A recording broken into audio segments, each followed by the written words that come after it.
Hello, എമ്മി അടുക്കളയിലേക്ക് സ്വാഗതം.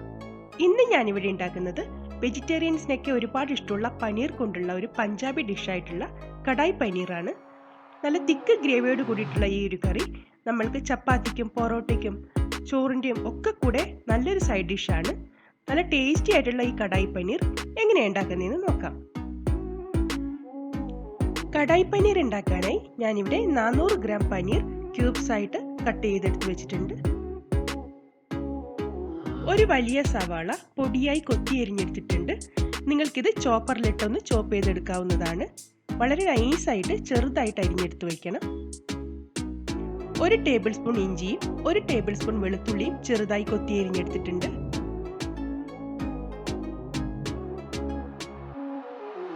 ഒരു സവാള ക്യൂബ്സ് ആയി അരിഞ്ഞ് ഇതളുകളെല്ലാം അടർത്തിയെടുത്ത് വെച്ചിട്ടുണ്ട്. അതേപോലെ തന്നെ ഒരു ക്യാപ്സിക്കവും മീഡിയം സൈസുള്ള ക്യൂബ്സായി അരിഞ്ഞെടുത്ത് വെച്ചിട്ടുണ്ട്.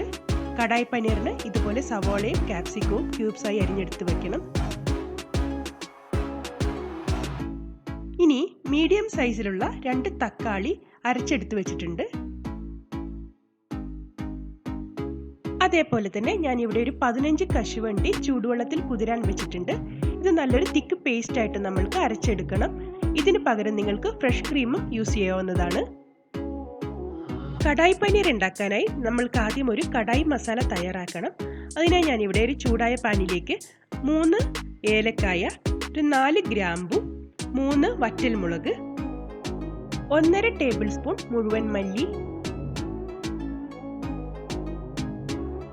1 ടേബിൾ സ്പൂൺ നല്ല ജീരകം, 1/4 ടേബിൾ സ്പൂൺ കുരുമുളക്, ഇത്രയും ചേർത്ത് ചെറുതീയിൽ നന്നായി ഒന്ന് വറുത്തെടുക്കണം.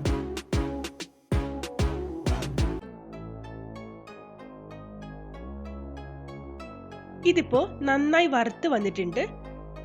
ഇനി നമ്മൾക്കിത് ചൂടാറാനായി ഒന്ന് മാറ്റി വെക്കാം. ചൂടാറിയതിനു ശേഷം ഒരു മിക്സി ജാറിലേക്ക് ഞാൻ ഇതിട്ടിട്ടുണ്ട്. ഇനി ഇത് നമ്മൾക്ക് നല്ല തരിതരിപ്പായി ഒന്ന് പൊടിച്ചെടുക്കണം. ഒരുപാട് ഫൈൻ പൗഡറാക്കി പൊടിച്ചെടുക്കേണ്ട കാര്യമില്ല. കടായി മസാല ഇവിടെ ഞാൻ പൊടിച്ചെടുത്ത് കൊണ്ടുവന്നിട്ടുണ്ട്.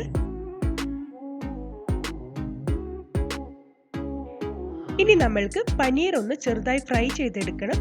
അതിനുവേണ്ടി ഒരു കടായി ചൂടായപ്പോൾ അതിലേക്ക് 1 ടേബിൾ സ്പൂൺ ഓയിൽ ഒഴിച്ചു കൊടുത്തിട്ടുണ്ട്. ഇനി ഇതിലേക്ക് നമ്മൾ ക്യൂബ്സായി അരിഞ്ഞെടുത്ത് വെച്ചിരിക്കുന്ന പനീർ ഇട്ട് കൊടുക്കാം. ചെറുതീയിൽ എല്ലാ ഭാഗവും ഒരു ഗോൾഡൻ കളർ ആവുന്ന രീതിയിൽ ഒന്ന് ഫ്രൈ ചെയ്തെടുക്കാം.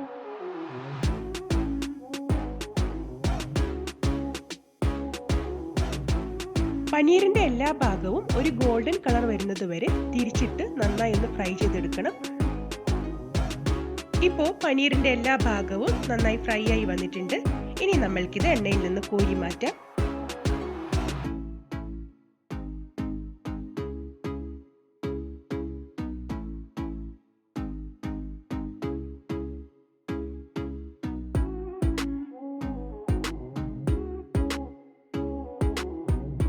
ഇനി ഇതേ എണ്ണയിലേക്ക് തന്നെ നമ്മൾ നേരത്തെ ക്യൂബ്സായി അരിഞ്ഞെടുത്ത് വെച്ചിരിക്കുന്ന സവോളയും ക്യാപ്സിക്കവും ഇട്ട് ചെറുതായി ഒന്ന് വഴറ്റിയെടുക്കാം. ഒരുപാട് വഴന്നു പോവണ്ട, ചെറുതായി ഒന്ന് പച്ചമണം മാറി ഒന്ന് വാടി വന്നാൽ മതിയാവും.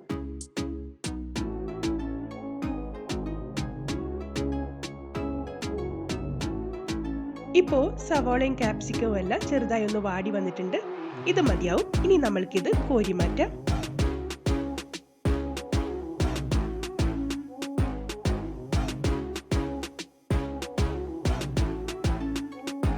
ഇനി നമ്മൾക്ക് കടായി പനീർ ഉണ്ടാക്കാൻ തുടങ്ങാം.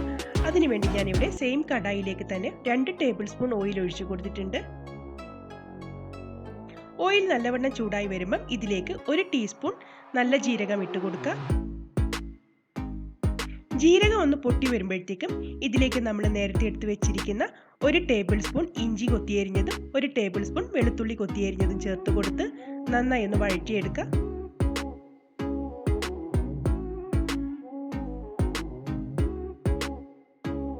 ഇഞ്ചിയും വെളുത്തുള്ളിയൊക്കെ ഒന്ന് വാടി വരുമ്പോഴത്തേക്കും ഇതിലേക്ക് നമ്മൾ നേരത്തെ കൊത്തി അരിഞ്ഞു വെച്ചിരിക്കുന്ന സവോള ചേർത്ത് കൊടുക്കാം.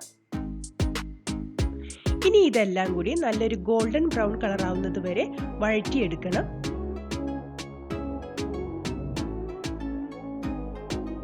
ഇപ്പോൾ സവാളയൊക്കെ നന്നായി വഴറ്റിയെടുത്തിട്ടുണ്ട്. ഇനി ഇതിലേക്ക് നമ്മൾക്ക് മസാലപ്പൊടികൾ ആഡ് ചെയ്യാം. 1/4 ടീസ്പൂൺ മഞ്ഞൾപ്പൊടി, 1 ടേബിൾ സ്പൂൺ മല്ലിപ്പൊടി, അതേപോലെ തന്നെ 1 ടേബിൾ സ്പൂൺ മുളക് പൊടി. ഇനി ഇത് നന്നായി ഒന്ന് വഴറ്റി പച്ചമണമൊക്കെ മാറ്റിയെടുക്കാം. മസാലപ്പൊടിയൊക്കെ നന്നായി വഴന്നു വന്നിട്ടുണ്ട്. ഇനി ഇതിലേക്ക് നമ്മൾ നേരത്തെ അരച്ചു വെച്ചിരിക്കുന്ന തക്കാളി പേസ്റ്റ് ചേർത്ത് കൊടുക്കാം.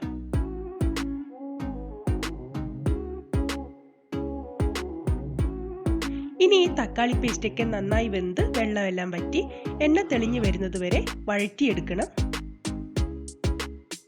ഈ സമയത്ത് നമ്മൾക്ക് ഈ മസാലയ്ക്ക് വേണ്ട ഉപ്പ് കൂടി ചേർത്ത് കൊടുക്കാം.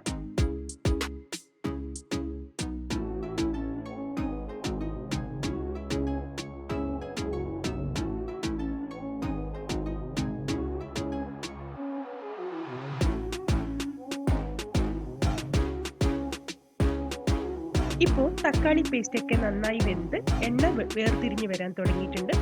ഇനി ഇതിലേക്ക് നമ്മൾക്ക് 1 കപ്പ് ചൂടുവെള്ളം ഒഴിച്ചു കൊടുക്കാം. നിങ്ങൾക്ക് എത്രത്തോളം ഗ്രേവി ആവശ്യമുണ്ടോ അതിനനുസരിച്ചിട്ടുള്ള വെള്ളം ഒഴിച്ചു കൊടുക്കാവുന്നതാണ്.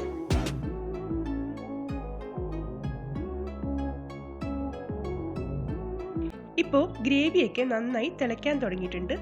ഇനി ഇതിലേക്ക് 1 ടീസ്പൂൺ കസൂരി മേത്തി പൊടിച്ചത് ചേർത്ത് കൊടുക്കാം. പഞ്ചാബി മസാലയ്ക്ക് എപ്പോഴും കസൂരി മേത്തി നമ്മൾ ചേർത്ത് കൊടുക്കണം. ഇത് സ്കിപ്പ് ചെയ്യാൻ പാടില്ല.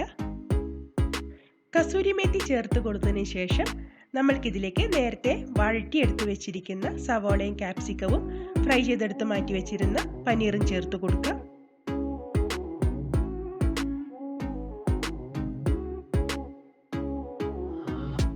ഇനി ഇതെല്ലാം കൂടി ഈ ഗ്രേവിയിലേക്ക് നന്നായി ഒന്ന് മിക്സ് ചെയ്തെടുക്കാം.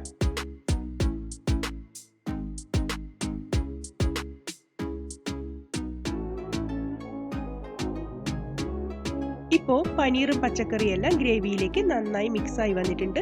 ഇനി ഇതിലേക്ക് നമ്മൾ നേരത്തെ പൊടിച്ചെടുത്ത് വെച്ചിരിക്കുന്ന കടായി മസാല ചേർത്ത് നന്നായി ഒന്ന് ഇളക്കി കൊടുക്കുക. മസാല എല്ലാ ഭാഗത്തേക്ക് എത്തുന്ന രീതിയിൽ നന്നായി ഇളക്കി വഴറ്റിയെടുക്കണം.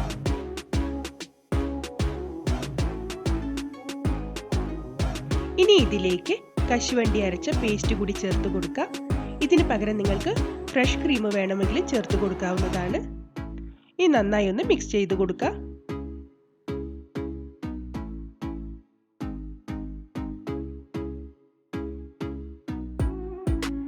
എനിക്കിവിടെ ഗ്രേവി കുറച്ച് തിക്കായതുകൊണ്ട് 1/2 കപ്പ് ചൂടുവെള്ളം കൂടി ഒഴിച്ചു കൊടുത്ത് ഗ്രേവി ഒന്ന് ലൂസാക്കി എടുക്കുന്നുണ്ട്. ഇനി ഇത് അടച്ചു വെച്ച് ചെറു തീയിൽ ഒരു 5 മിനിറ്റ് നമ്മൾക്ക് വേവിച്ചെടുക്കാം. 5 മിനിറ്റിന് ശേഷം നമ്മൾക്ക് മൂടി തുറന്ന് നോക്കാം. നല്ല തിക്ക് ഗ്രേവിയോട് കൂടിയിട്ടുള്ള കടായി പനീർ ഇവിടെ റെഡി ആയിട്ടുണ്ട്. ഇതിന്റെ മുകളിലേക്ക് നമ്മൾക്ക് 1 പിടി മല്ലിയില അരിഞ്ഞത് കൂടിയിട്ട് നന്നായി ഒന്ന് ഇളക്കി യോജിപ്പിച്ചെടുക്കാം. വളരെ ടേസ്റ്റി ആയിട്ടുള്ള കടായി പനീർ ഇവിടെ റെഡി ആയിട്ടുണ്ട്. ചൂട് പൊറോട്ടയുടെ കൂടെയും ചപ്പാത്തിയുടെ കൂടെയൊക്കെ കഴിക്കാൻ പറ്റിയ നല്ലൊരു സൈഡ് ഡിഷാണിത്.